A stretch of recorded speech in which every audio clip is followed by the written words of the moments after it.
Hey, folks, this is Trust in the Process podcast. My name is Travis Fritz. I'm a brewer and owner at Old Nation Brewing Company in Michigan. I am delighted and frankly astonished to have Mr. Mitch Steele on the podcast today. Mitch has a long history in American craft brewing and frankly in American brewing just in general. If you don't know, Mitch wrote the literal book on IPA. Which I have certainly read and many, many other professional brewers use weekly, if not daily. Mitch also has a phenomenally interesting story in craft beer. And I think we just spent about 5 minutes talking about cheesy, rare guitars, too. So. A broad palette of interests and skill in Mr. Mitch Steele. And I'm so happy you could come on with us today. Thank you, Mitch. Yeah, you're welcome. It's thanks for asking me. It's good to be here. Of course. So the sort of genesis of you as a brewer is at UC Davis. Is that correct? Yeah. I was. I went to UC Davis, and my very first quarter there, I was kind of like a biology pre-vet major, something like that. I hadn't really quite figured it out. And I got kicked out of a couple of classes because, I was a freshman and didn't have any status, and the classes filled up. And I was scrambling to try and find a couple of classes to take to fill out my schedule. And the RA in the dorm said, "Look, if you come to UC Davis and you don't take Intro to Winemaking, you're an idiot.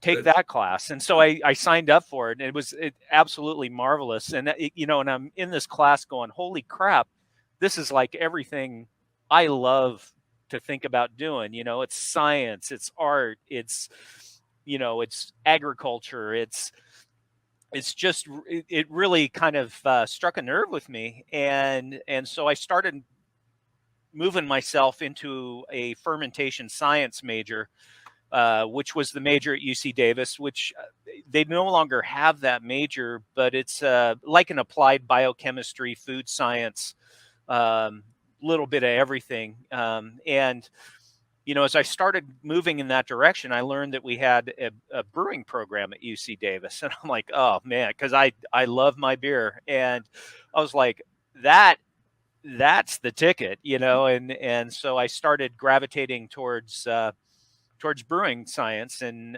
took classes from Dr. Michael Lewis, and really enjoyed that part of it. So at that time, and not to date you unfairly, but at that time, craft beer there wasn't a craft beer as such. There were what we now call craft beers in the market, but there wasn't this kind of it was brewing, right? There was beer brewing, and that was that. Yeah. And most of the students that went through the brewing program at UC Davis ended up at Anheuser-Busch. Anheuser-Busch was a big sponsor of that. Michael Lewis had a great relationship with Sierra Nevada, which was a couple of years old at the time. There was another craft brewery in Sacramento called River City, I believe. Okay. And that was about it, Nice. and Anchor was close by in San Francisco, but I don't know how much. I don't recall UC Davis working with Anchor much at all, but craft really hadn't taken off yet. And when I graduated, there were, it was the middle of a Reagan recession period, and there were no jobs in the brewing industry. And I ended up getting a job in the wine business because I studied winemaking too. And that was fun for a while, but I think I knew all along I wanted to get back into brewing beer. Right. And so presently, I guess if I'm not wrong, 1988, you started at Anheuser-Busch. Is that right?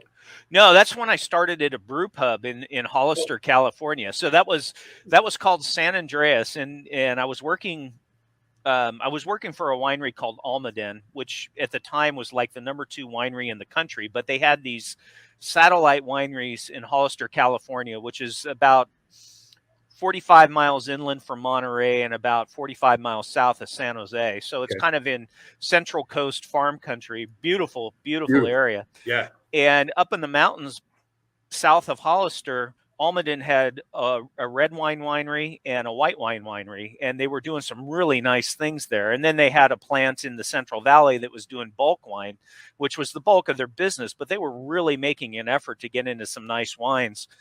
And I worked there, and I was working there in 1988, and by that time, Almaden had been sold to a company called Hubline. And Hubline was mostly a spirits company, but they also owned a bunch of wine brands. But they were much more focused on bulk brands than Almaden was, and it just kind of yeah, I lost interest, right? Yeah. And Yeah. so I'm starting to think about what I want to do, and I knew that wasn't it. And I saw an ad in the local Hollister, not an ad, an article in the local Hollister newspaper about a guy who was starting a brew pub on Main Street in Hollister, and his name was Bill Millar. And I was like, oh crap, this is awesome. And so I pulled out a phone book, if you remember what those were. Of course, yes. I looked up Bill Millar's number and I called him and I said, hey, I'm a brewing science guy from UC Davis, and I'm working in a local winery here, and I'd love to see what you're doing because, there's part of me that wanted to start a brewery. And I go in and I meet him in the site, and he tells me everything that's happening. And we talked for like 3 hours. And at the end of our discussion, he's like, look, I don't have a brewer. Do you want the job? And I'm like, yeah, sure. And then, so this is a long story, but oh, please. He was working in a tomato cannery in town, and Hollister had a lot of tomato canneries, and they were really crazy busy in the fall. Makes sense. And when people at his company found out that he was starting this brewery, they fired him. And okay. So Bill had to go full time into the brewery, which meant that there wasn't a spot for me because, we were doing like 500, 700 barrels a year. Right. But I still worked with him, and I still brewed for him, and I came up with all the recipes, and I brewed the first few batches of beers, and then I'd come in on Saturdays and brew a batch of beer for him. And nice. and so I was moonlighting there while I was still doing the winery work. And so that's how I got my start. And Bill had kind of a neat idea at the time. He wanted to do sessionable beers. He wanted to do everything less than 5%. He wanted people to come in and have it be like a pub and have people drink, multiple glasses of beer and just hang out. And, that worked, but, as a consequence, he never let me brew an IPA.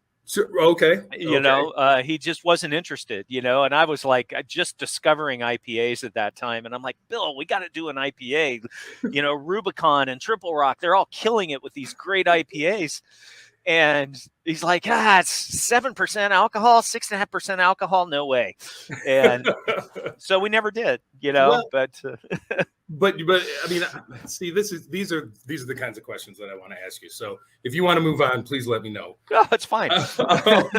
But so it's fair to say then 1988 is when your craft beer career starts. Yes.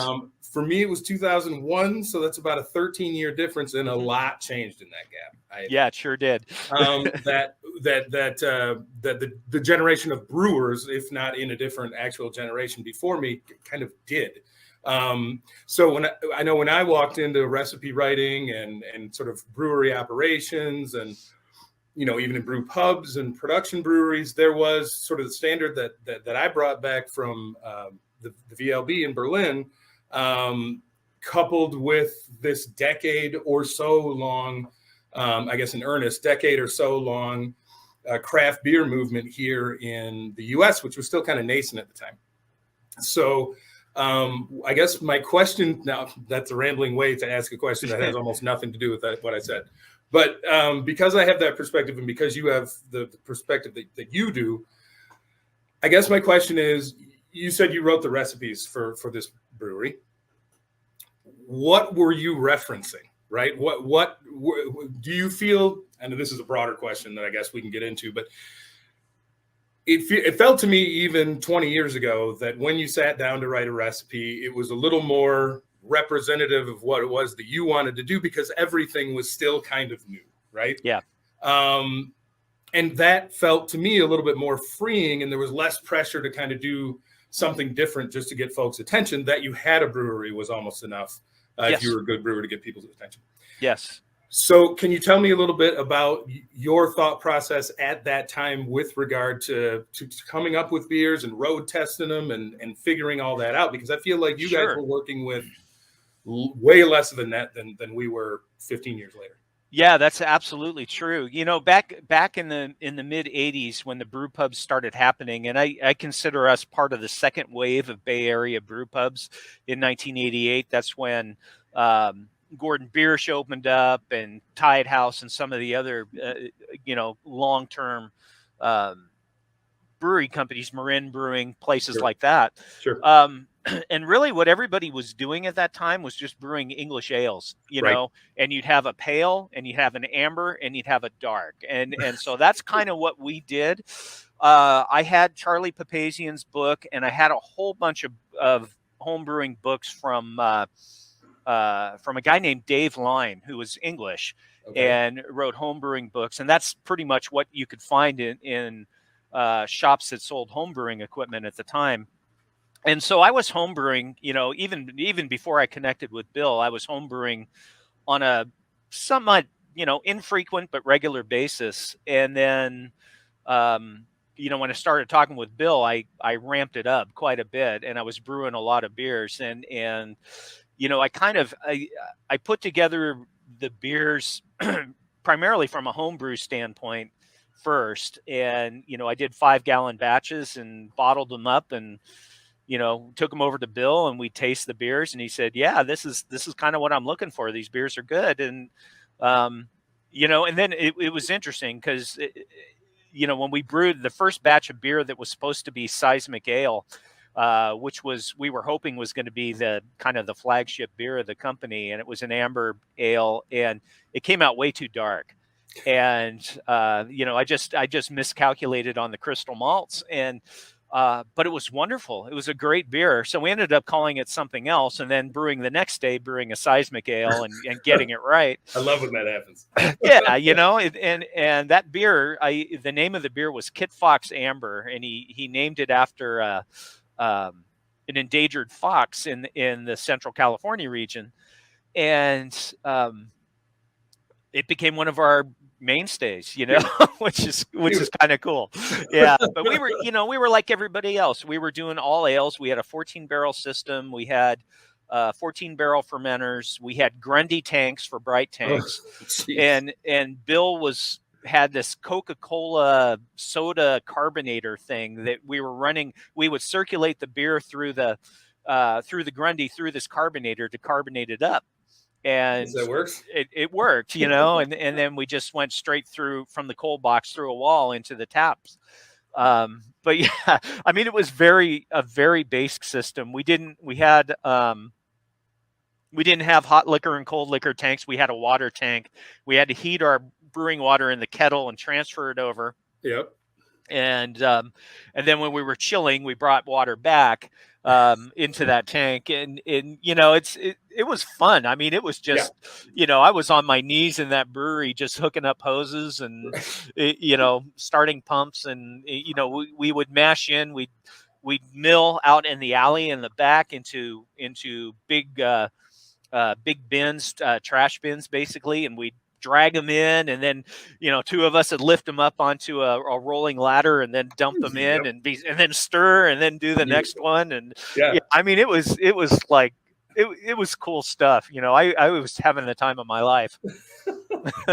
There was still a lot of that. I mean, I certainly did not miss the opportunity to experience breweries where you kind of had a shoestring and a roll of duct tape and you figured it out.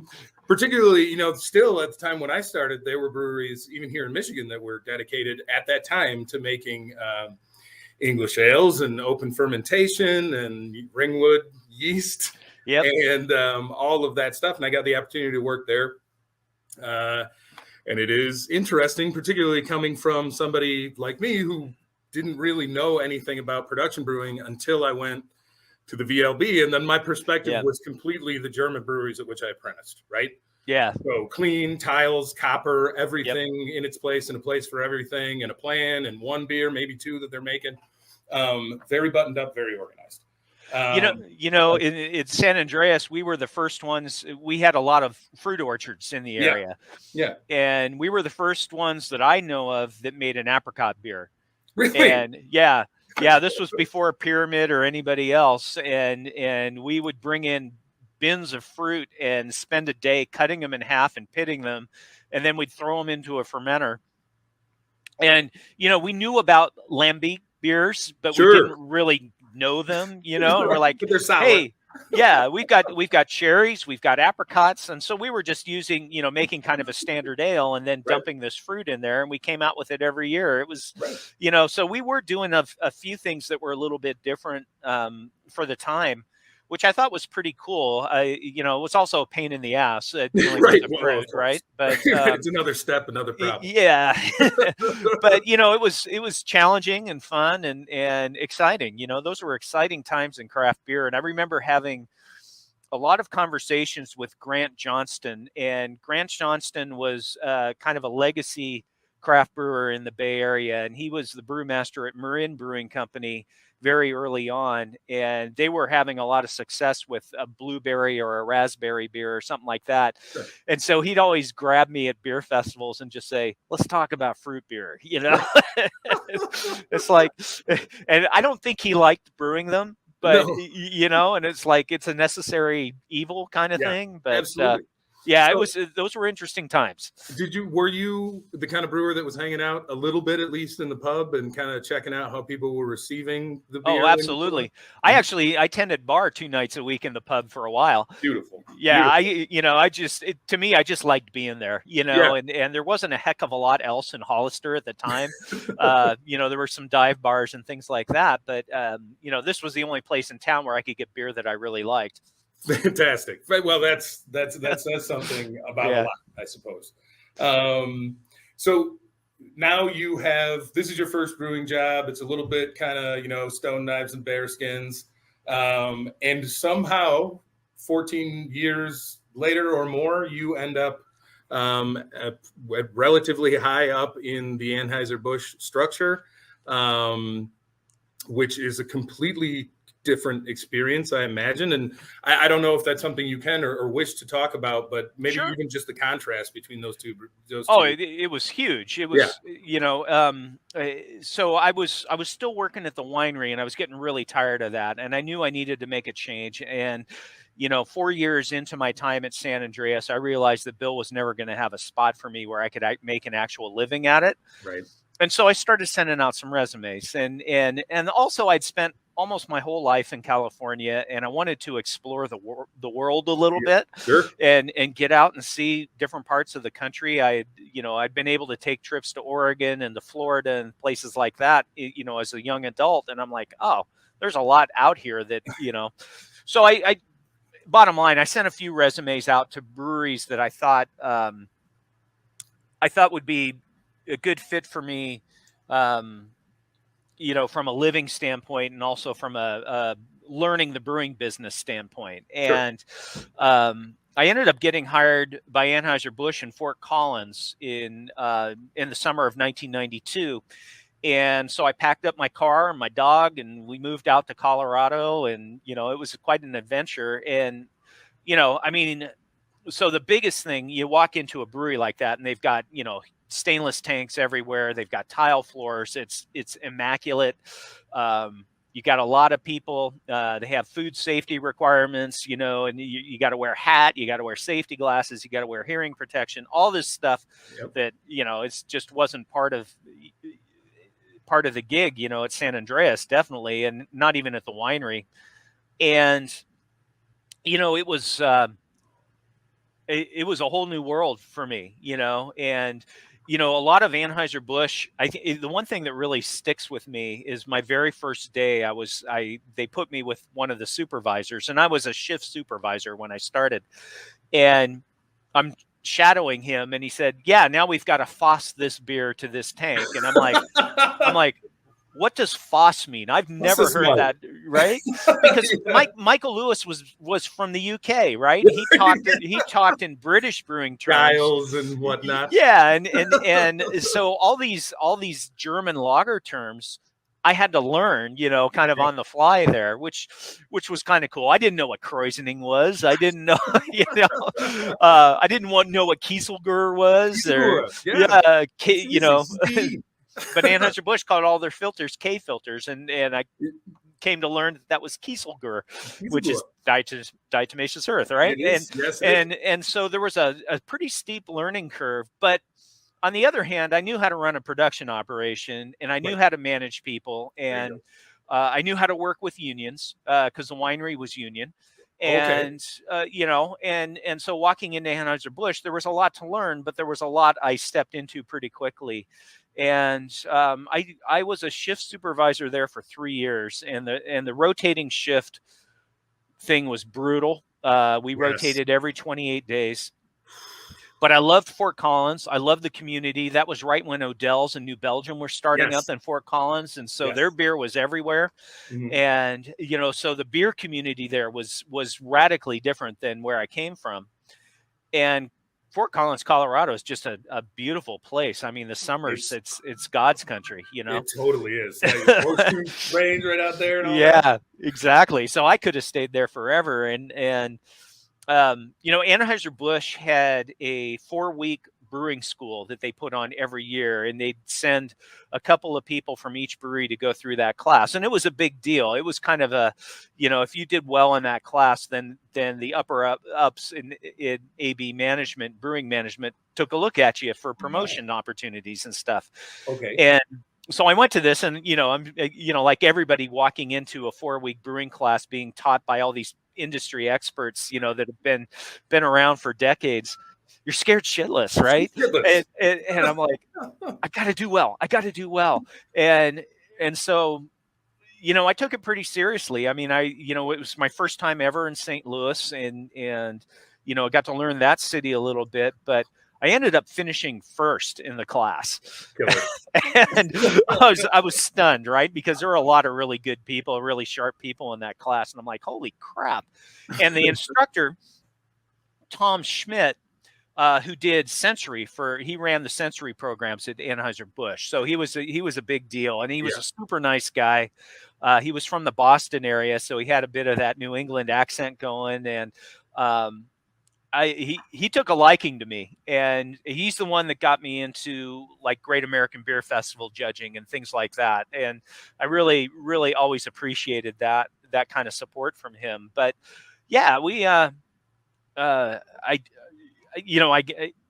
was on the plane home after they announced, they basically what they did is they pulled up the top 5 grades, accomplishments in front of the whole group, and they had all these people from corporate brewing in this room. It was a luncheon, and then and they pulled up 4 people, and I'm like, oh, okay, I think I did pretty well, but maybe I didn't do as well as that. And then Tom goes, this guy didn't miss one question on all the tests, and he called me up, and I'm like, oh, okay. and my roomie, Jim Blazier, who was a engineering guy at Anheuser-Busch in Fort Collins, we were flying back, and he goes, dude, you better pack your bags. You're going to St. Louis soon. And it happened about 2 months later. Excellent. So this is something, I don't know who or how many people are going to listen to this podcast, obviously, but something that I think I tend to talk about to just folks, kind of craft beer fans a lot.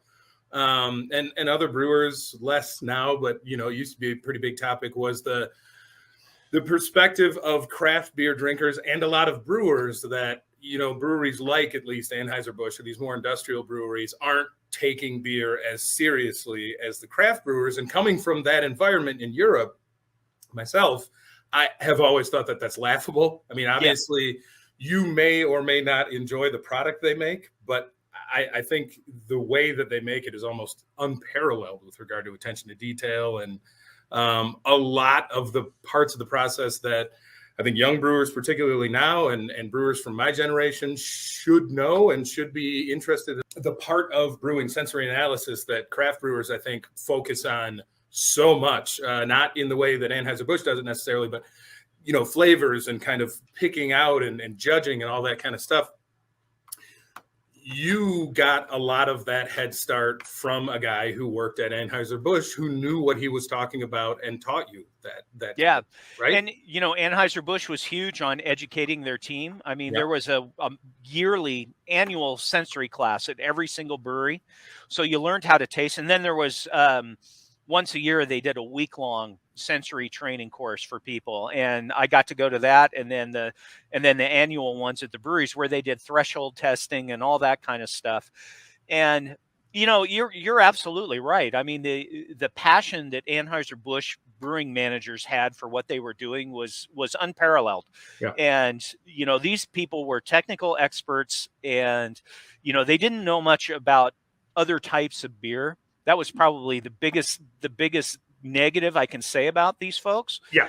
But at Anheuser-Busch, you had German trained brewmasters who had worked at big breweries in Germany, and we had a few folks that had worked at big breweries in the UK, and they were on staff. And just having those people and sitting at a table with those Yes. people and tasting beers and throwing out your comments and Right. getting validated, by what you were saying. And I mean, it was an incredible experience, and I learned so much. And I always tell people, Anheuser-Busch is where I learned how to run a brewery. Yes. This is where I learned how to look at critical control points in the Yes. brewing process, evaluate them, track them, ensure consistency, and not just flavor consistency, but process consistency and Yes. Malt analysis, why that's important, and all that kind of stuff is stuff I learned at Anheuser-Busch. Right. And I mean, the educational opportunities in that company were amazing. And I remember, when I joined, I figured I'd give it 5 years because I really wanted to do craft. I said, I'm going to soak up as much as I can in 5 years and then start trying to find my way back into a craft brewery. And I stayed 14 years. Yeah. It was up until the last year or so, it was an absolutely incredible experience. And then the last year, things started happening that made me think, maybe this isn't my forever career. I read Dethroning the King. Yeah. I mean, you know what? So I read that book too, and about half of it took place. The first half of that book took place while I was there. Yep. And I'm reading it and I'm going, holy crap, whoever wrote this book had access to a lot of really very true, valid information. I mean, this is exactly how it was. It seemed like it. Yeah. It was all very plausible. And, the big thing I think that Anheuser-Busch missed on when they were trying to get into the craft beer, or, they called it specialty beer because they realized they could not pull themselves off as a craft brewery, right? Yeah. But they didn't pay attention, Right. to what was going on with other breweries, and they didn't. It wasn't brewer fueled at all. It was marketing fueled. So 100%. marketing people would get feedback from distributors and say, okay, we need something that tastes like Sierra Nevada Pale Ale, Right. or you need to do something that tastes like Sam Adams. And when I did get promoted, I was put in charge of innovation, new product innovation on the brewing side. So I worked very closely with the marketing teams. And, when we came up with a beer that was really innovative, we really struggled getting them to buy into it. And there were several of those. Tell me a little bit about what that kind of a pitch meeting was like. Basically, we had one slot in the pilot brewery every week to brew a batch of beer, and they brewed 10 brews a week. So 10% of what they brewed was approximately new product ideas that came from me and the people I was working with. And I worked with typically one other person in new products. So we were kind of partners and divvied up things. But we would send them beers based on what marketing was asking us to brew. And some of the ideas were bonkers, and I remember Gerhard Kramer, who was the VP of brewing at the time, sat me down when I was expressing some frustration with it. And he said, listen, you're going to have to deal with marketing people. You nod your head, you say yes, and then you go do the right thing. Exactly. I was like, okay, that's an important life lesson there. But, we came up with a beer, a rye beer with honey in it. And it was a hazy rye with German Hefeweizen yeast, and we call it Honey Heferogen. Yes. And the marketing people were like, "What the fuck?" You know, no, we're not doing that. Nope. You know, we don't like the way it looks. We don't like the way that sounds. Just no. But and then another one, we had an IPA that we brewed that was, I believe it was Columbus and Cascade hops in the dry hop. Columbus was a new hop at the time, and it was 65 IBUs and 7% alcohol, and it was absolutely marvelous, right? And we took it to the Great American Beer Festival, and I really pushed to get Anheuser-Busch to be represented at the Great American Beer Festival, to have a booth, to do it real, and not just have a distributor person pouring beer at a table, in a corner. Yeah. And so we started making a big show at the Great American Beer Festival, and this was probably year 3, maybe year 2, that we did this, and we were pouring the IPA, and we had this huge line, and I was like, guys, this is amazing, and marketing people were there and sales people were there. Everybody saw it, and everybody saw the reaction to that beer. And, and I remember Jim Cook coming in and tasting the beer and said, "This is the best beer you guys have on the table." And I walked away from that thing just beaming. Right. And I got back. Of course. So I got back to St. Louis, and we sit in the meeting. I said, "Okay, guys, what are we going to do with the IPA?" And they're like, "Yeah, we're probably not going to do anything with it." Yeah, you can go fuck yourself with it if you want to. And I was like, "What the hell?" And I started pushing back pretty hard. And then one of the marketing guys after the meeting pulled me aside and said, "Look, you understand what we're trying to do here, right?" And I said, "What do you mean?" And he goes, "We're not trying to grow this category." And I'm like, well, that's what their perspective seemed like from the outside too. Yeah. And they wanted to compete because they had to, but they didn't want to grow it. They wanted everything to funnel back into growing Budweiser at the time. And that philosophy became more apparent during my time there and doing new products. And I think that was a mistake. I think, it wasn't very forward thinking. It was very reactive. And, the fact that Anheuser-Busch had people that could make amazing beers, no matter what the style, was just lost on these folks. And that opportunity was lost. And I felt I was really discouraged by that. Right. And that's when I started going, oh, maybe this isn't the right place for me. Well, that makes sense. And honestly, the perspective that they had is easy to make sense of too. I would say, right. Given their position at the time. And what that threat really meant at the time, which was, I don't know, it seems kind of crazy. We'll see, I guess. But from there, so this is what, I kind of want to maybe a good segue into talking about more of your career and kind of journey. So working with, for example, as a sort of innovative brewer, the guy who is, road testing everything and coming up with the ideas and translating what marketing is saying, if that's a fair way to describe it. That is a good way to describe it, yes. And then having to kind of put it back to them and knowing what the thing is and having them maybe not get it is a lot. To me, it sounds a lot like working with distributors, and particularly Anheuser-Busch distributors to this day, to be honest. Yes. Not that there's anything wrong with that, but I think you should know, folks who are going into a brewing career should know that's going to be a big part of your job. So how then did you, then I think you move on to Stone after this, yes? Yeah, so I got transferred in Anheuser-Busch. I got transferred out of corporate brewing when they stopped focusing on craft style beers and started making flavored products and things like that. And I told the VP of brewing at the time, Doug Molman, I said, "Doug, I'm not really interested in doing this. I think at this point I'd rather make Budweiser."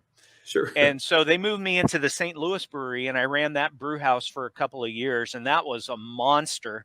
60 brews mashing in a day kind of place. I mean, it was just crazy. And I spent a couple of years there, and then I got promoted up to Merrimack, New Hampshire as assistant brewmaster for brewhouse and fermenting. And I loved New Hampshire, absolutely dug it. I loved the brewery. It was probably had the most, the best relationship with the union brewers of any of the breweries that I worked at. Everybody was in it together, and the team at Merrimack had been making a lot of the craft beers when I was doing that work. And so I was traveling up there a lot, and they took a liking to me and decided to bring me up when they were building a new brew house up there. And I managed the commissioning of that new brew house, and then stuck there for 6 years. And, about at the end of that time, though, that's when I was starting to think about maybe doing something else. And Steve Wagner put an ad out on the Brewers Association forum saying that Stone was looking for a head brewer. And I was kind of like, this sounds interesting. And I'm like, my first question is, okay, what happened to Lee Chase, right? Because I knew Lee from tasting panels and everything. And I'm like, this is odd. I don't know what's going on there. And, I was kind of joking about it with my wife, and she knew I was unhappy, with the way things were going at AB at the time. And the next day she goes, "So have you heard back from Stone yet?" And I'm like, "Wait, what?" I said, this was just talk. And she goes, "No, you should apply. I mean, we've been to San Diego. We'd spent time in San Diego. We like San Diego." And she said, "Apply for the job. What's the worst that can happen?" And I said that, well, they could offer me the job and we leave this area, which we absolutely fell in love with. Yep. But, Also, San Diego's not that bad. No. And so that's what we ended up doing. And we ended up, Steve interviewed me over the phone a couple of times, and then he flew me out for a couple of days of interviews, and ended up offering me the job. And I ended up taking it, obviously. And so we packed up everybody and moved to California. So how much beer was Stone, more or less, how much beer was Stone making at that time when you started? So they were brewing at about a 35 to 40,000 barrel pace. They had just opened up their new brewery in Escondido, moved out of the brewery in San Marcos that they started in, and then Lost Abbey came in and took that brewery over.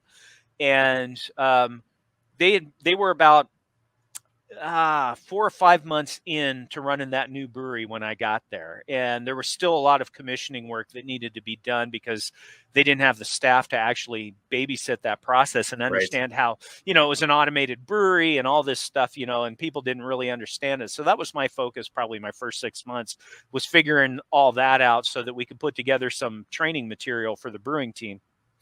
I actually had the opportunity to work on a Crohn's bottling line from Stone's. It was bought used and is now here in Detroit a couple of months ago. Really? Yeah. So I wonder if that's one that you may have touched as well. I think so. So 35. For some perspective for folks that are listening, I think for maybe home brewers or smaller brewers, 35 to 40,000 barrels is a respectable clip even now, I think, for just about any brewery.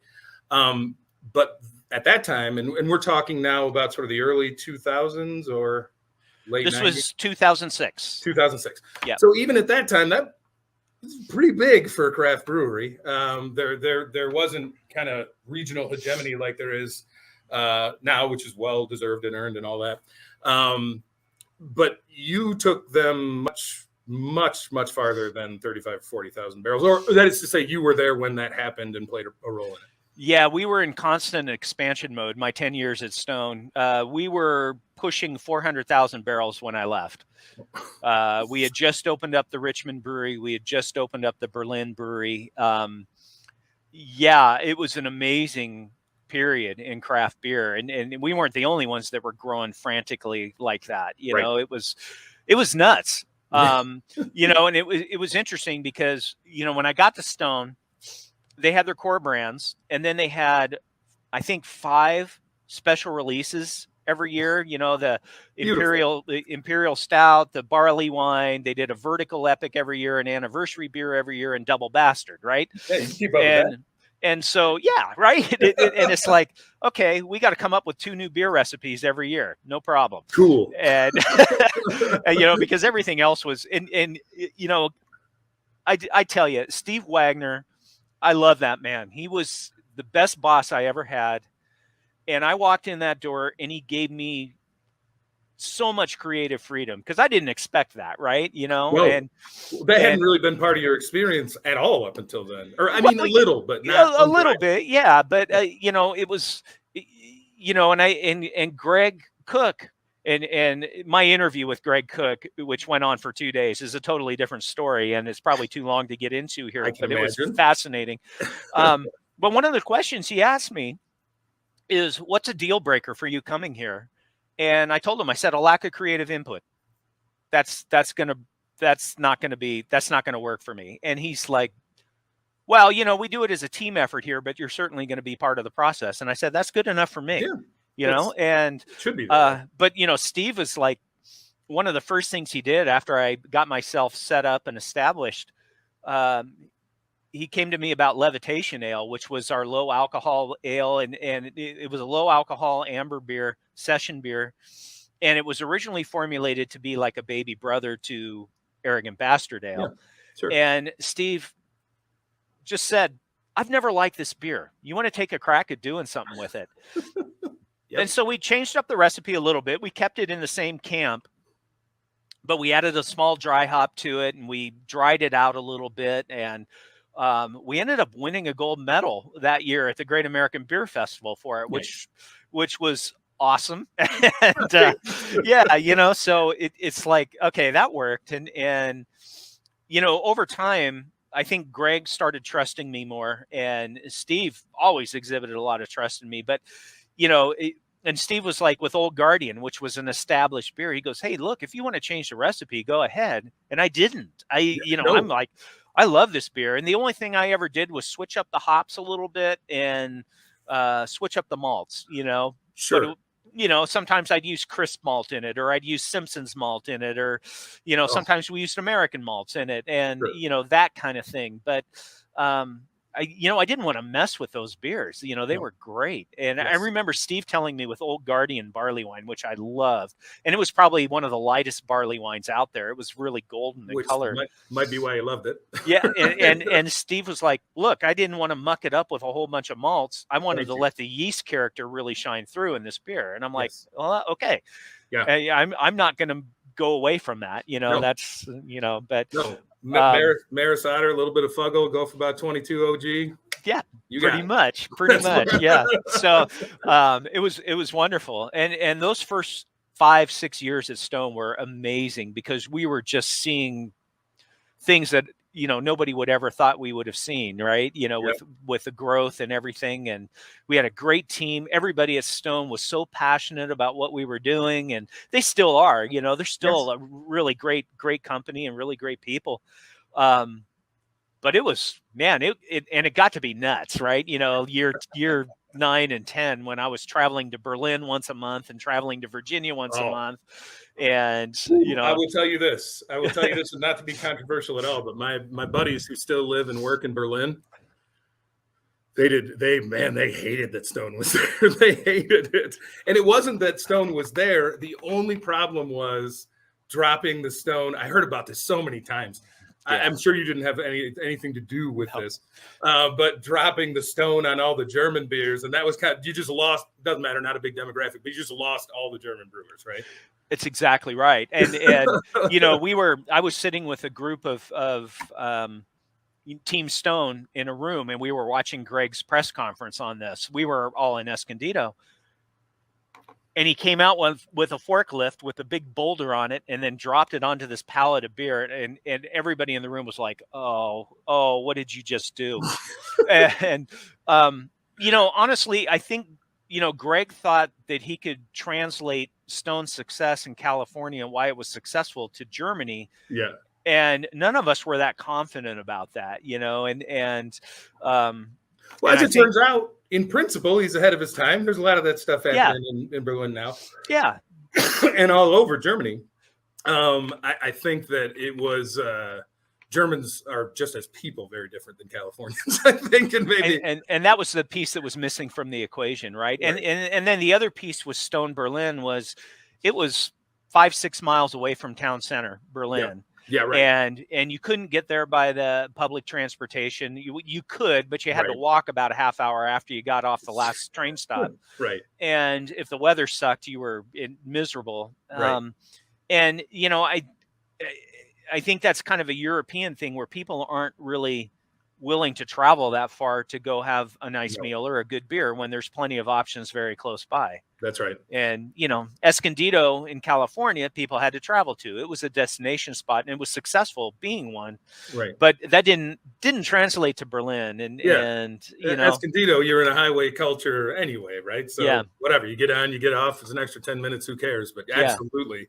yeah. Having to switch from, the S-Bahn to the street line to a bus and then having to walk is something that Berliners, I know, frown upon doing generally. I didn't want to do it. Right. But I do think that really did play a role, that just the opening of that brew pub, whether it's coincidence or whether it really was influential, that's when Germans started going, okay, well, what is this shit? Right? Yeah. That the Americans are making. And I believe in probably almost exactly those words, right? What is this shit? Yeah. Why does it have to be this loud? Right? Yeah. Why does it have to be like this? It's a great way to put it. Yeah. I loved going to Berlin. I hated the travel part of it, but I loved the city. And there were some really cool brewers that we got to know when I was there. And I always stayed I can't remember the area of the town. It was always, kind of in the central Mitte. Yeah, Mitte. I always stayed there, and I had this walking path that I did to go to a craft beer bar. And then I wish I could remember the names of these places, but I always stayed right by Herman, the Belgian beer bar there. Absolutely. Yes. Yeah. So my path was to go to this place directionally it was east of Herman. I walked right past Herman. I go to this place, have some American craft beer, go to the Salt Lick, I think was the name of the restaurant, or Salt and Bone or something like that. It was nice. A great restaurant that had a lot of craft beers, and they would pour, Pilsner Urquell out of a cask and all this wonderful stuff. And then I make my way back and go to Herman, which would have been opened by that time. And, I had this route that I did every trip I was there. It was absolutely marvelous, you know. And maybe a dinner, something like that. Yeah. Absolutely. So it's now we're into a new era for you. Mm-hmm. And you are in the American South. Yes. And that, before we start talking about New Realm and all the interesting stuff you're doing there, now we've talked about, California, obviously, a few times and for a long time, the Midwest in St. Louis for some time, New Hampshire, all very different regions of the country. Yep. Maybe the only one left is the South. Yes. And so now here you are. Why? I mean, it's great, right? And Atlanta is a fantastic city that deserves way more recognition than it gets. Yeah. And I'm not asking why are you crazy and in the South, but how did you end up there, and what is it like? How is it different? So first off, it's gorgeous, right? Yeah. I mean, it's just absolutely beautiful. And, Kathleen, my wife, and I had been talking about trying to get out of California because California was so expensive. The traffic was so bad. And we just kind of got tired of that. And, but I wasn't looking to leave Stone. Believe me, I was still very happy at Stone. And Carrie Falcone, our CEO, and Bob Powers, who's our chief marketing and sales officer, reached out to me and started talking to me about this brewery concept they were trying to do in the Southeast. And both those guys, they spent time in St. Louis. They were both ex-AB guys, but they were also had spent a lot of time in the Carolinas and in Georgia and knew the area really well. And originally they were talking to me about headquartering the company in Asheville, North Carolina.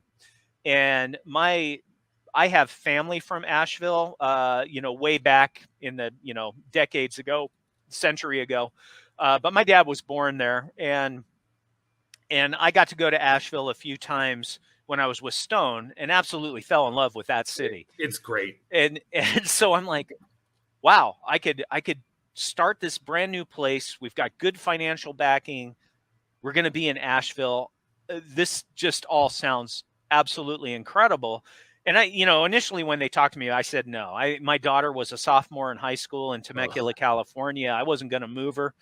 And then they flew out and they flew out with the investors, and they talked to me some more. And I said, look, my daughter's got 3 more years of high school to go. I'm not going to move her. She's doing wonderful. And I'm not going to do that to her. And they came back and said, you know what? We'll pay for you to commute until your daughter graduates. Holy crap. And I'm like, okay, now I'm going to start thinking about this. Right. Sure. And, so I ended up taking the job, obviously, and I commuted for 3 years, which was absolutely brutal. No joke. But and the day before I started, so Carrie and Bob were continuing to work, and I gave like 4 months notice at Stone because I wanted to see the Berlin project done. I wanted to see Richmond done. I didn't want to leave Stone in the lurch, and I wanted to give them plenty of transition time because they'd been really good to me. And, and Steve was disappointed and Greg was disappointed, but they understood why I was doing this, why I wanted to do this. And we're still on very good terms. And that means a lot to me. Yes. But, the day before I started, we had tried to get a building in Asheville and didn't get it. The deal didn't work out. And so Carrie and Bob had been looking in Charlotte, North Carolina, and Raleigh and Atlanta, which is where Carrie's from. And Carrie called me up the day before I started and said, I found our building. And I'm like, oh, cool. Where is it? And he goes, Atlanta. And I said, Atlanta? What? and I had never spent much time in Atlanta, right? I traveled through there when I was with AB to go to their Cartersville brewery, which is about an hour north of the city. Yeah, but different. Yeah, a lot different, right? Yeah. And there was a craft brewers conference in Atlanta in the mid 1990s, but I didn't really get out and about that much during that conference. But so day one, I got on a plane and flew to Atlanta and walked this site that Carrie was looking at. And I was like, okay, we could do some really cool stuff with this. Nice. This is a neat building. So yeah, so that's how we started, and we ended up in Atlanta. And then I moved to Atlanta in May of 2019 permanently. Okay. And I absolutely love it. We had an apartment that we stayed at that was in the heart of a neighborhood called Inman Park, which is about a 10-minute walk from the brewery. And, I got to know all the local establishments, restaurants, drinking places and everything, and could walk to some really cool ones. And then when we bought our house, I've absolutely fallen in love with this city. It's a wonderful place. By all accounts. I have likewise not spent a great deal of time in Atlanta, but every time I've spent there has been, it's like a city like Toronto for me, for whatever reason. It occupies that space in my mind where I'm like, I'm aware that it's a city, but whatever. And then you go there and it's just like, man, I've been such a fool not to acknowledge that this city has its own identity and culture. And gets probably less respect from me, at least, than it should. You had talked about, you said you were living in Temecula. I wanted to make another connection with you. There was a brewery down there whose name escapes me, that right when our beer M43 was gaining in popularity, we decided we're going to put it in cans. So we bought a 3-head semi-automatic filler from a brewery out in Temecula. Really? Yeah. And they were making this probably isn't going to help because this is maybe 2016. But they were making, I think, like a grapefruit wheat beer was their big beer. They knew you. They talked a lot about you. Yeah, I'm trying to think of who that might have been. Was that Garage? I don't think so. No, and I'm sorry to bring it up and not know their name. But yeah, it's all right. One of the cool things, I didn't like Temecula when we first moved there. We moved there because the schools were good. It's a lot of hot. It is hot. But, my friend Andy Marshall started a brewery there called Black Market, and that was the first brewery after Vinny's Blind Pig had shut down years ago. And I became friends with Andy, and then all along that west side of Temecula, breweries were popping up everywhere, and it turned into a really cool thing. And I had a good buddy, John Righty, who he and I used to take Sundays and go out and pub crawl. Nice. And it was just a wonderful tradition that we had, and I really miss it, because he's a fun guy, and we'd visit all these breweries, and they were all not quite walking distance from each other, but you didn't have to drive either. And Nice. And it was just really it was turning into a really cool beer city when I left, and I became good friends with a lot of the brewers there. So now to Atlanta, which to me at least has this kind of, maybe it's probably just me putting this on the city, but it's this modern, it's a modern city without question. But it also is kind of the entrance to this area of the country that is still wrapped in a little bit of mystique. And there's a southern, it's still a southern city. Yep. And so there's a lot of that, that kind of southern Gothic stuff happening there. And a lot of sort of countercultural stuff is happening in Atlanta. And you open New Realm, which is a professional brewery. And I wonder, and what I mean when I say professional is it's professionally run, it's professionally put together. It's, the labels are all in place. None of you are wondering independently or collectively what it is that you should be doing when you open up New Realm, Yeah. And you're opening it up at a time when, and it is 2018 that you opened? Yeah, into 2017 and early 2018. Okay. At a time when in Atlanta and everywhere around the country, this kind of what I think of as a sort of a punk ethic had been growing over the last maybe decade or at least 5 or 6 years. And beer fans are communicating differently than they were even a few years before with regard to, by use of these different apps like Untapped and these rating sites and whatever. So I felt, and again, I started brewing professionally in 2002 here in the States. I felt like there was a real shift in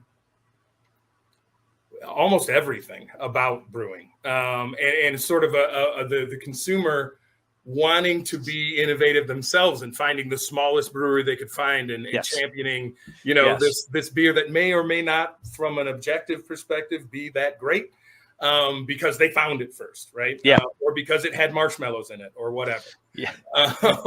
And for me, for a long time, it took me a long time to accept that and kind of figure it out, because it's not the kind of brewer I am. It's not the kind of brewing I like to do. But, this DIY ethic became kind of expected. Yeah.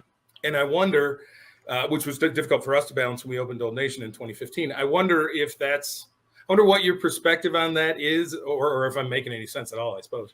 Yeah, no, my perspective aligns with yours. I think we walked right into the middle of that transition in Atlanta. Atlanta had Sweetwater, and Creature Comforts was the one that really kind of changed things in Georgia, and they're in Athens. But their beer, they make a wonderful IPA. It's the most popular IPA in Atlanta. And it's called Tropicalia. Yep. And I drank a lot of it, when we were starting up, and it's a wonderful beer, but they were always running out of it. Right. And so, it was a big deal when Hop City or some of the other local beer stores would get 10 cases of Tropicalia and they'd sell out in a day. And it's like, how do we get on that? Well, we couldn't. And the thing is, we did come in and it looked like we were spending a lot of money, which is absolutely true. Yep. We didn't all live here, which was part of the issue. I think, I think people looked at us, I heard the term carpetbaggers thrown around a little bit, and, but Carrie lived here. Carrie had lived here for like 10 to 15 years before we started this. Also, Atlanta's full of people who weren't born there, man. It's mostly people who weren't right. But it was something that it was an uphill battle for us a bit, and it still exists. We're not, I wouldn't consider us darlings of Atlanta craft brewing community, but I do know that the brewing community respects us and enjoy our beers, and so that's, where we're located. We're in a very busy area with a lot of young people and a lot of foot traffic, and so we tend to get on the weekends, especially, get people that just come in to party, right? Yeah. And the serious beer drinkers tend to come in the middle of the week. Yep. And so we've got this varying clientele, and we've had to make some adjustments in what we were brewing, because people who are coming into our place, only a handful wanted a 70 IBU IPA, right? and one of our best selling beers in our restaurants is a Munich Dunkel, which I'm tremendously proud of. It's like, this is so cool. But we didn't start off that way. We started off doing West Coast IPAs and double IPAs, and we did a coffee porter, and we did a Pilsner, and people came into our place, and and this was right when some of the smaller breweries were doing these really wacky beers and hazy fruited beers and things like that, and which I had never brewed before or anything like that. And we didn't have that. We were kind of old school with our starting lineup, and that hurt us. And we listened. It's like, okay. I want to say, for what it's worth, we experienced the exact same thing, right? Yeah. So we opened up in 2015, and I was like, great, man! I finally get to make the beer I want to make. I'm going to make a Dunkelweizenbock. I'm going to make a dry English stout. I'm going to make a killer pale ale with some awesome Michigan hops that I found. And these are all beers that are brewed to a pretty decent standards. Myself and Nate Rixey, who went to UC Davis as well. Okay. We've both been brewing for about 20 years apiece. We're also, making a good beer is not what we're questioning if we can do, right? And so we put out all these beers with alt beer in the package. We put out all these beers. And, slick packaging, 5 right away in all the chain stores, because we already have those relationships. Yes. We got no problem, right? We're on Easy Street now. And it absolutely sunk like a stone, right? Yeah, yeah. So we had to figure out what to do. We ended up making New England IPA and putting it in 16-ounce cans, and hallelujah, it worked, right? Yep. Yeah, our experience too. And our Hazy Like a Fox is our New England IPA. It's our number one selling beer by far. Yeah. And I had never brewed one before. Stone wasn't interested in them when they were first coming out, and Greg didn't want us to brew one, and so I never really pursued it because I wasn't sure whether it was a fad or whether it was going to stick around or not. And then in the 2.5 years I wasn't making beer, they turned into something very real. And so Carrie and Bob came to me and said, we need a New England IPA. And I said, really? Are you sure? But I had to learn how to brew them, right? They're fascinating, man. They are. They're absolutely fascinating to brew. And there's so much different about brewing that style of beer than a West Coast IPA or a pale ale or something. And I'll never forget the first day that we did a mid-fermentation dry hop on a pilot batch. And we have sensory every day in the lab. And I walked in there and I did a sniff test on that fermenter. And I'm like, holy crap. Yeah. It's working. It's turning into orange juice, man. That used to be geraniol. And now it's not. Yeah. So for me, even though that isn't the style that I was gravitating towards at the time, I enjoyed the process of making one. And the best thing that we did at New Realm was when Green Flash's brewery in Virginia Beach got foreclosed on and got put up for auction. And we ended up buying that brewery. And we were able to shift a lot of our big volume brands up to Virginia Beach. And we still brewed them in Atlanta, but at a very lower rate, just for the restaurant, basically. Yeah. And so we were able to turn Atlanta, and this is where we are right now. Atlanta has become our innovation brewery, and with our volume growth is starting to turn into our overflow brewery from Virginia Beach. So anytime they don't have the capacity to brew something we need, we'll look at brewing it in Atlanta, which is wonderful because we're brewing more than we ever have in Atlanta, which is a great thing. But yeah, it was a long road, and brewers, and I've had this conversation a lot recently, and in fact, I'm writing a blog on this right now. But, to your point, you mentioned this earlier, it used to be cool enough just to have a brewery, right? Yeah, and be good. And making good beer. Yeah. And if you didn't make good beer, you weren't going to last more than a few years, but people would still go. Mhm. But now you've got to do marketing, and Yeah. you've got to set yourself apart from everybody else, because there's so many breweries out there. Yep. And I think what we've been able to successfully do is, number one, we were the first brewery in the Atlanta area to have a hazy IPA as a flagship beer. Boom. Everybody else was brewing them, but they were brewing one-offs and things like that. And Same here. this was like the one that was always available. It was consistent. Yep. It tasted the same batch to batch. Yep. So we were the first ones in Atlanta to do that, and I think that really helped us. And then the other thing we did with our restaurants and the clientele that was coming in is we were able to show our brewing chops, Right. and brew a lot of different styles. And I've been saying for a couple of years now, my goal is when anybody comes into New Realm and they like beer, they're going to find something they like, Right.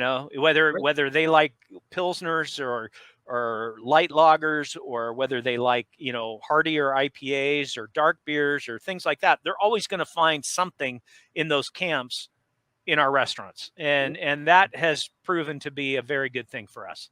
Well, and it seems to me like, and this is a very broad statement, so forgive me, but it seems to me like in a kind of changing craft beer market where there's a lot of competition and maybe in some corners some flagging interest, the best thing you can do is be able to do anything, as silly as that sounds, but be able to accurately pull anything off. So as those times and tastes change, you are ready to adapt and respond. And it doesn't seem like there's any other clear path, and it doesn't really matter if there was, because it seems like a pretty solid one regardless to me. Yeah. But now we see folks, and I mean, I think this is the brewer's oasis, right? This is something the mirage, you know what I mean? You see, and maybe it never exists, but this year is supposed to be the year of the lager, right? Mm-hmm. And I would so love for that to be the case.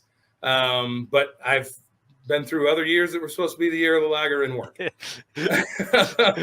So, I wonder, it does seem to me like folks, maybe the pandemic sped this up a little bit, but it does seem like folks kind of retreated to flagship beers. So here in Michigan, of course, the primary flagship beer, as it should be, is Two Hearted. Yep. And they experienced great sales. I think Founders with All Day IPA here in Michigan did well as well. And we, with our core beer, M43 and its attendant brands, did really well too. Those are all IPAs, but we did see people go to more traditional beers, and more than that, just kind of go to breweries that they trust. They know the beer is going to be consistent. They're picking it up in the store anyway, right? They can't just buy a pint and see if they like it. And so buying habits did seem to change. And I wonder if that may be the thing that is an ultimate tipping point to go back to traditional beers, which can only correctly be brewed by someone who knows what he or she or they are doing, right? But maybe it's just my own little wet dream that I'm having here by myself. You know what? I think there's a lot of us that are hoping for the same. It's one of those things, and this is something I pontificate a lot about. But there's room for everything. But the fact that, and especially we saw this in Virginia Beach, our German beers did very well in Virginia Beach because there's a huge military presence in Virginia Beach, right? Yeah. And a lot of people who spent time stationed in Germany and got used to German beers, and we're brewing authentic versions of those beers. But, there's always going to be the hype beer. And I've been hearing that this is the year of the lager for several years, like you have. But I take comfort in some things. And one is I'm starting to hear people ask for a West Coast IPA again. Our Pilsner is our most awarded beer. It's probably our third best seller, but it's our most awarded beer. We probably have more permanent taps in Atlanta with our Pilsner than any of our other beers. And so there's hope, right? There's hope to get back to this stuff and maybe not focus on all this wacky stuff that's really hard to make and really expensive. But there's always going to be that, right? I mean, I've been in this business now for over 30 years, and you always see these things come and go. and that perspective led me to think that perhaps hazy IPAs weren't going to be what they've become, right? It's Sure. like, okay, it's going to be like black IPA, or it's going to be like white IPA, or, whatever. Well, And it's sure. going to peak and drop. Yep. And it just kept going. Right. Yeah. And, I'm pretty pragmatic about that kind of stuff. It's like, yeah, we need to be brewing these, and we brew a lot of hazy IPAs right now, but, and we just came out with a hazy pale ale called Haze Dipper. And we just, another beer that we have high hopes on that we just came out with is a wheat ale with passion fruit and guava and blood orange in it. Oh, that'll do it. And it's got a great name. It's called Tropic Dream, and There you go. Perfect. yeah, and it's actually it's been out for a few weeks now, and all indications are this is going to be a huge success for us. I hope so. I do too. But I like the fact that because we have the restaurants and we have creative brewers that I love to give the opportunity to come up with stuff, that we can do things on a small scale and see if they work, and get some feedback on them and just have some fun with that while we're cranking out a lot of this other beer that is what's making us money. So it's crucial. It's crucial. Well, Mitch, there are about 1,000 things I'd still like to chat about, but I want to be respectful of your time. I did want to get to really briefly, and I think we can do this pretty quickly. The idea of, we talked about New England IPA, we talked about all this stuff, things that I or you have thought, man, that should have taken and didn't, in this new context where craft beer is really evolving quickly and changing. Let's say over the last 3 or 4 years. I can't believe that Brute IPA didn't make it in a context of people drinking seltzer. Does that make sense to you? Yes, 100%. What the hell happened? Yeah, I think, honestly, what I think happened is the word brute scared people away, and people related that to aftershave, not brute champagne. And I think it's, there are a couple of breweries around that are doing a brute IPA, and they don't call it brute IPA, and it does very well. I don't. Yep. I call it low carb IPA. It works. Yeah, and we've got a low carb IPA that we came out with that, by all accounts, is very good on a flavor standpoint, but our packaging was really, really wonky, and we don't think the packaging worked for it, so it didn't really take off. But I was excited about brewed IPA because that was something different, that I could wrap my hands around. And we were the first brewers in Georgia to brew one, and then I think it was I don't remember. There was another brewery that released theirs a day before ours, but we had brewed it first, and we decided to let it really ferment out. Sure. But I was excited about that, and we did a lot of things with those enzymes. We were doing fruited beers that had very little hop character and putting the enzyme in them so that they tasted like a wine, or a champagne, like a raspberry champagne kind of thing. Yeah. And we had a lot of fun with it, and it just, the word brute just didn't work for people. I still think it's got some legs with the low carb idea, and that's where we went with it. We was like, hey, if we do this at 4% alcohol instead of 6%, we're going to have a beer that's less than 100 calories. Yep. Maybe we should be thinking about that. And that's how, our beer, which is called Below IPA, came about, and it's a wonderful beer. I drank a lot of it, but it just didn't do well in distribution for a lot of reasons. But, I think that was one of them. I'm curious to see what's going to happen with these cold IPAs that people are brewing. Yeah. Because we did one 2.5 years ago, and it was a wonderful beer. We did it as a collaboration with 21st Amendment with Sean O'Sullivan, and it was a good beer, and it did well for us. And nobody in our company ever had any interest in doing another one, but now we're starting to see a lot of breweries in Atlanta do them and having some success with them. So it's something that's top of mind for me. Maybe we should do another one at some point. Well, it's interesting, and it's interesting how broad the sort of the label IPA has become so broad as to be almost meaningless, right? Yeah. Just means hoppy at this point, right? Just means hoppy. Yeah, exactly. So, exactly. Well, Mitch, man, I mean, again, I could talk to you for hours and hours, but I just want to say thank you so much for spending this amount of time with me, and. I've been a big fan of yours for some time. I started with the Hop Tripper blog, and it's just been a real honor to talk to you. I appreciate it very much. Well, thank you for having me. I've really enjoyed talking with you too, Travis. And you know what? If we got more to talk about, let's do it again sometime. It sounds great, man. I'd love to. I'd All love right. to. All right. Cool. Thanks so much. All right. Thank you. All right. All right. Bye-bye. So I got back to St. Louis and we sit in the meeting. I said, okay, guys, what are we going to do with the IPA? And they're like, yeah, we're probably not going to do anything with it. To get different perspectives on work, on philosophy toward work, and on the brewing industry specifically. My passion is to make something that is as perfect as I can make it, no matter what it is. Man, you're super mediocre. Stop being mediocre. You're built to be not mediocre. You kind of understand that medium molecular weight proteins is the key. Yes, exactly. They weren't drinking beer to get out of their family and to get out of their life and get out of their head. It was just part of it. It was part of it. And I think that's what, that was a huge information to me on drinking. And so your first job as a brewer is to not give anyone a hangover they didn't earn.